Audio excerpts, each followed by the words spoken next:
On Thursday, June 29th at 8 p.m. Eastern Standard Time, the so-called Trump revised travel ban officially went into effect, meaning at that time all the relevant government agencies which are tasked with enforcing the executive order were legally required to begin that enforcement process. And this was made possible by the Supreme Court, which earlier in the week issued a ruling, a per curiam ruling, meaning it was a ruling on behalf of the entire court, that the ban, the Trump travel ban, so called, could be come into effect on a partial basis. So I was at the Los Angeles International Airport yesterday, LAX, to monitor what would go on at the time that the ban officially came into effect, and to be honest, nothing was observably amiss. And that's sort of an interesting lesson because there was so much chaos and pandemonium and disarray. The first iteration of the travel ban went into effect in January, and that disarray caused public attention and public pressure to be galvanized. And it created a tenuous political situation for the Trump administration, and they had to adjust their plans accordingly. Now, the current version of the travel ban, which the Supreme Court has unanimously allowed to be partially implemented, is premised on the same sort of arbitrary theories, meaning that people from a specific set of countries should be targeted for particular scrutiny, simply on account of them hailing from that particular country. And the lack of public attention now to this version of the travel ban means that there might not be as much pressure as there had been in January, which actually led to some tangible change. But one aspect of this that I wanted to touch on is if you go and look at the Supreme Court's ruling from this past week, you'll see that the Supreme Court promulgated a new standard for who would buy this ban that is currently in effect. The court said that anyone from one of the 6 affected countries, so Iran, Yemen, Syria, Sudan, Somalia, and Libya, could only be granted entry to the United States if they could demonstrate a, quote, bona fide relationship with a U.S. person or entity. And that is a pretty fraught proposition for a whole host of reasons. First of all, the notion of a bona fide relationship is extremely ambiguous. Bona fide just means good faith, and there are some more legalese interpretations of what that phrase actually means. But for the most part, bona fide is just good faith. And the ambiguity of that phrase means that it's going to be left to individual agencies, and even in some cases individual bureaucrats, to apply their own subjective interpretation as to what a bona fide relationship consists of. So the State Department issued its own set of guidelines about what a bona fide relationship constitutes, and they initially said that a close familial relationship, such as a parent to a child or a sibling to a sibling or a spouse to a spouse, that does constitute a bona fide relationship. So if you are in California and your spouse is in Iran, that person can in fact travel to the U.S. But the State Department expressly excluded, for example, a grandparent to grandchild relationship. So if you have a grandparent who is residing in Yemen, they cannot come to the United States, at least until October, when the case presumably will be decided on the merits by the Supreme Court, or at least that's the indication that the court gave in its ruling. Now, this is sort of arbitrary for a whole host of reasons, right? So just think of it. You can imagine a scenario where a child and a parent don't have a close relationship at all. Their relationship isn't necessarily bona fide in the sense that they are in constant communication. They may be estranged. They may have no meaningful relationship at all, and yet that would qualify under this new guideline. That same person could have a very robust and intimate relationship with a grandparent, and yet that would not qualify under this guideline. So it's pretty inherently arbitrary. And I think the arbitrariness stems from the fact that you're talking about the government or government entities, government bureaucrats, whoever, getting involved in adjudicating private, intimate relationships and basically assigning worth or lack thereof to these relationships. And for the government to have that kind of role, I think is just inherently intrusive, and should not be abided, save for the most extreme circumstances or circumstances where it is absolutely necessary. And in this case, it doesn't seem to be necessary.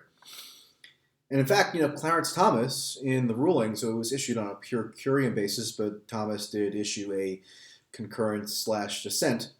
And Thomas stated that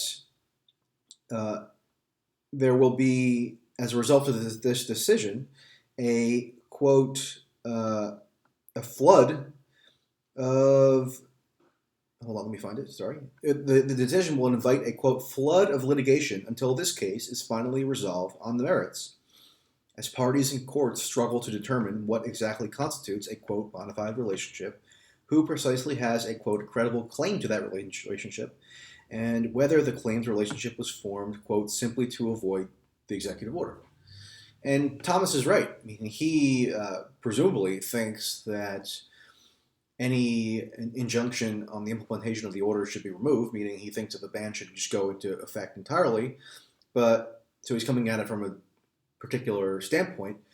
But he's probably correct to note that the ambiguity of this phrase is going to mean that there is going to be a ton of uncertainty as to how this will actually be implemented.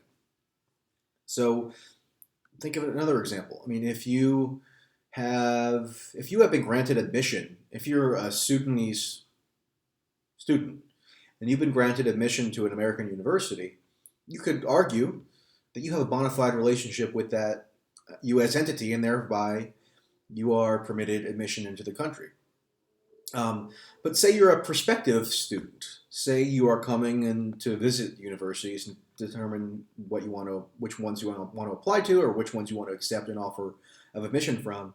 It's not clear that you have a, quote, bona fide relationship with any U.S. entity, but you have a good faith reason for coming to the United States. And most people who come to the United States have a perfectly good faith reason. Even if you're coming to attend a concert at Carnegie Hall, for example. I mean, that's a good faith reason to come to the United States. It's maybe like a tourist-oriented reason, but it's still good faith. You're not doing anything nefarious. You're not harming the national interest. You're simply coming for a legitimate purpose. And yet, if somebody from Libya wants to come to Carnegie Hall to go to a concert, they're going to be barred, at least per the guidelines that have been promulgated so far.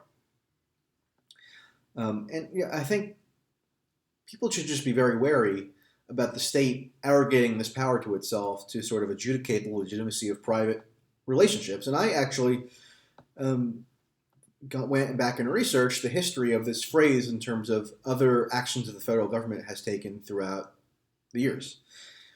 And it's pretty interesting. In 1956, and by the way, all this is in a Medium post for the TYT Medium page, and obviously that'll be linked to in the description box, so please, by all means, read that. But in 1956, Dwight Eisenhower issued an executive order amending certain regulations around this selective service, meaning the draft. And he revised basically which class of young men would be eligible for exemptions from conscription, the draft. And here is an interesting portion of the order that is sort of relevant today. Eisenhower basically granted primacy to men between the ages of 19 and 25 who could show that they maintain a, quote, bona fide family relationship in their homes with a spouse or a child. Now, that is also sort of an ambiguous guideline. What does a bona fide relationship mean with respect to a child? I mean, can somebody who doesn't live in the household have a bona fide relationship, or is the mere fact of living in the household enough to constitute a bona fide relationship? It just seems arbitrary. And when you have that kind of inherent arbitrariness, it's going to be left to the individual bureaucrats, in this case the local draft boards, to adjudicate whether a particular young man's relationship with their child is sufficiently bona fide to give them, to qualify them for this exemption from the draft. So it necessarily entailed state actors getting involved in kind of parsing the very private, intimate affairs of citizens. And I think when the state gets into that role, it raises a lot of concerns, and people should be wary of it. Now, obviously, the circumstances around this particular ban are different, but they're similar in the sense that both in practice, meaning the 2017 current version of the travel ban and the 1956 executive order about having to do with the draft, they both share a common kind of through line in that they both entail government actors intruding or involving themselves, maybe without warrant, in the private affairs of citizens who otherwise wouldn't have any reason to subject themselves to this kind of scrutiny from the state. And I think everyone can acknowledge that private familial relationships and private relationships in general can be extremely nuanced, complex.